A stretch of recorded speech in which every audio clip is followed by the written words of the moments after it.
Hey guys, Pedro here to tell you about the latest from Infinitum, Abyss, on October 11th on Napalm Records.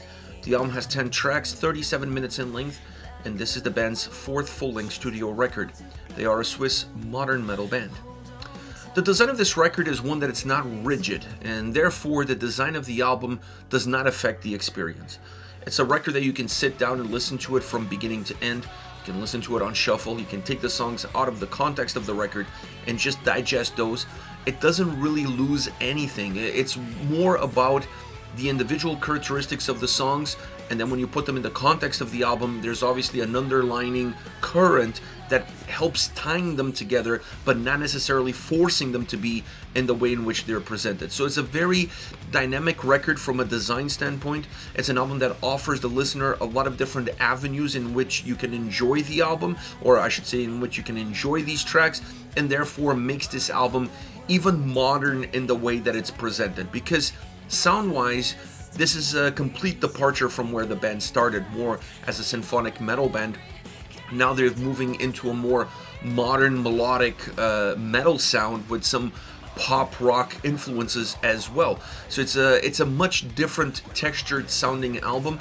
It's still a big sounding record, even though it's not symphonic in nature, but they still kept a production that gives these songs a lot of volume, a lot of size, a lot of bandwidth, making them feel quite bright at times, even though the topics throughout the record and in the lyrical content, to a certain degree, and the way the vocals are also delivered, it's quite dark. So it has a dark underbelly, or perhaps even more than just an underbelly, but the size of the sound and some of the brightness that you'll find on the sound, it helps minimize the overall darkness that this album has. So if you're just enjoying the record without diving deep into it, the album comes across as very light. But if you decide to dive a little bit deeper into the experience, you're going to find that underneath that apparent light, there's definitely a sense of darkness to it.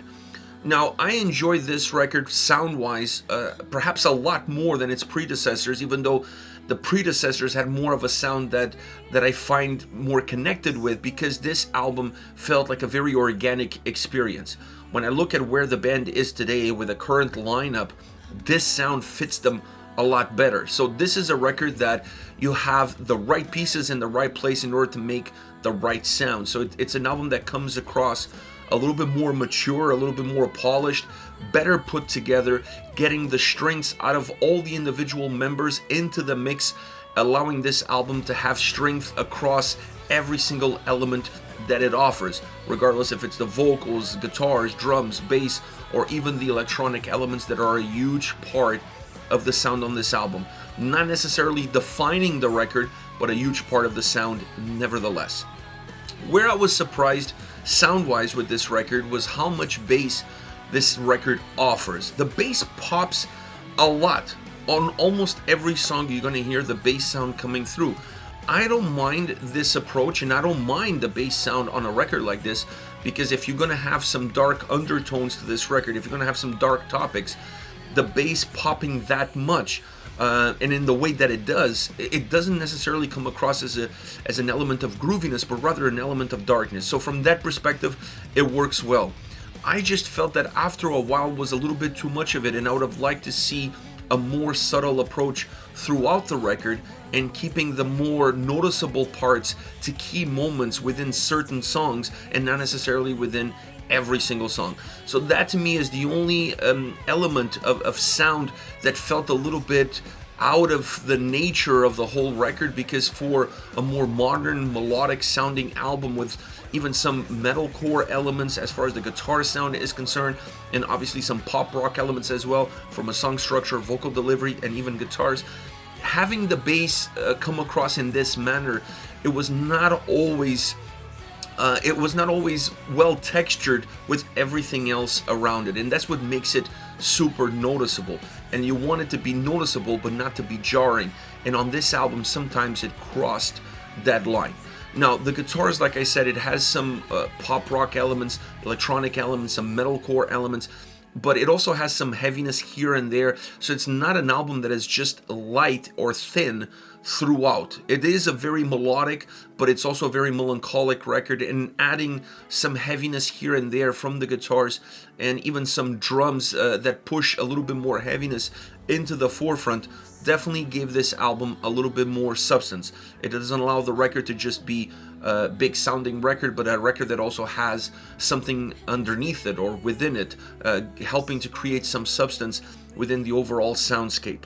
Now, when you get into the vocals, Melissa's phenomenal, and on this album she went more towards the clean vocal side of her range, which is something that I've seen also progressed throughout the previous 3 records, but I felt that on this album it's nearly 85 to 90% clean vocals, and the harsh vocals have just some sporadic pieces here and there. Maybe there's a song or two where the harsh vocals, like a song like Parasite, the harsh vocals on that track are 50% of the overall vocal performance, but outside of that, the harsh vocals are used more to create textures, to create ebbs and flows vocally throughout the track, used as backing vocals as well. And I think this is the right approach. Her clean vocals are phenomenal. Her range is phenomenal. The beauty within her voice, the emotion that her vocal performance carries, allows them to create a sound like this and really interesting experiences within that sound that the harsh vocals won't let you do it. The harsh vocals almost force you to take a few steps back if they are in the forefront. It really limits what you can do song-wise and limits the emotions that you can transport to the listeners as well. So having the harsh vocals as a spice, as an add-on, as a nuance within songs, I feel it's the right formula for where the band is going sonically, but also for Melissa's own growth and development, and in terms of what we can get out of her. And when you see that performance on this album, when you hear it, when you feel it, you're going to see that this is an album that, like I said earlier, connects better with the strengths of the band members, and therefore feels more complete, more mature, more natural, more organic, and that makes it for an overall better experience. We can argue about the style of the sound, we can argue about the path that the band has taken, but once again, if you've been following them, this is not a surprise necessarily, but I feel like this is where they're better fitted. Before, it almost came across as trying to fit a square peg in a round hole.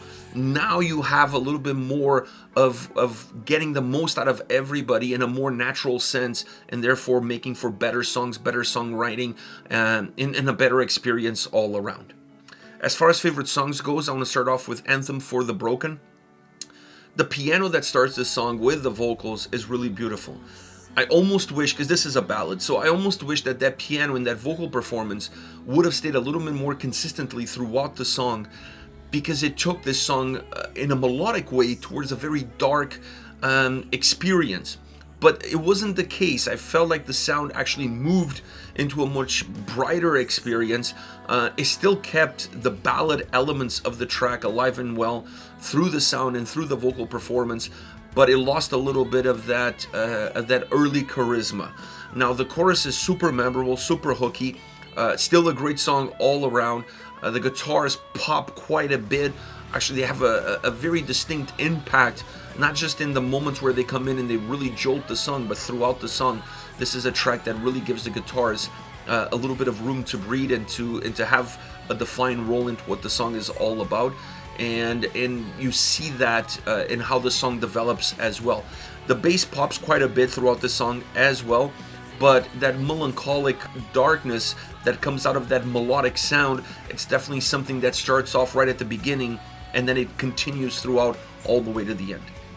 Next we have Parasite. I mentioned this song already, and I feel like this is a track that sold me on the vocal performance, or I should say the vocal performance sold me on the song. It's really 50-50 here. You got the harsh vocals that really help set up the clean vocals, with the harsh vocals in the verses and then the clean vocals in the chorus. This allows to create not only a sound dynamic between the two parts of the song, but also to create a dynamic between the vocal performance in both parts, making this an element that really helps set Parasite apart from all the other songs. Last but definitely not least, Dead End. I enjoy this track because it's a track that really offers a sense of underlining heaviness, perhaps the one that's better defined throughout the entire album. It's still a melodic song, he still has a lot of electronic elements, the clean vocals are excellent, but the way they used the harsh vocals sprinkled in as backing vocals gave great texture to the overall song and allowed some of the heavier sound that the song has from the drums and the guitars to exist within it in a way that it doesn't disturb the dynamics of the track and the overall song construction.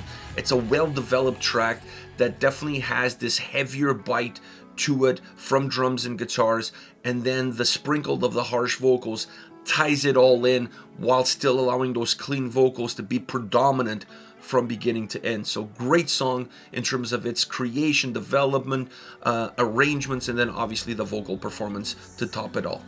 This is it, Ad Infinitum with Abyss, on October 11th on Napalm Records. Let me know your thoughts on the band, on the singles. Hit me up in the comment section. I'll see you all at the next video. Take care, guys.